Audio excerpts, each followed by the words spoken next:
28 জানুয়ারির সকাল রানওয়েতে আছড়ে পড়ে মহারাষ্ট্রের উপমুখ্যমন্ত্রী অজিত পাওয়ারের বিমান। মৃত্যু হয় পাওয়ার সহ আরও 5 জনের। দুর্ঘটনায় নিহত হন 2 পাইলটও। রানওয়ে দেখতে পাচ্ছি না, এয়ার ট্রাফিক কন্ট্রোলের সঙ্গে এই ছিল পাইলটদের শেষ মুহূর্তের কথোপকথন। কারা ছিলেন সেদিন পাওয়ারের বিমানের পাইলট? দুর্ঘটনার দিন অজিত পাওয়ারের বিমানটির ক্যাপ্টেন ছিলেন সুমিত কাপুর এবং ফার্স্ট অফিসার ছিলেন শাম্ভবী পাঠক।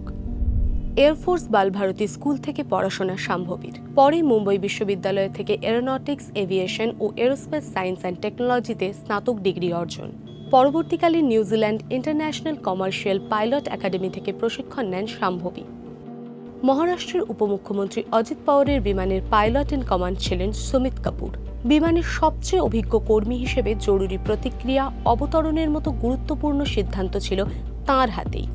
16,500 ঘণ্টারও বেশি উড়ানের অভিজ্ঞতা থাকা সুমিতকে ব্যবসায়ী জেট পরিচালনায় একজন অভিজ্ঞ পেশাদার হিসেবে বিবেচনা করা হতো। সাহারা, জেটলাইন, জেট এয়ারওয়েজের সঙ্গেও কাজ করেছিলেন তিনি। এই ধরনের বিমান পরিচালনায় দক্ষ ছিলেন সুমিত। তবু শেষ রক্ষা হল না। লিয়ারজেট 45-এই জীবনের শেষ উড়ান ক্যাপ্টেন সুমিত ও শাম্ভবীর।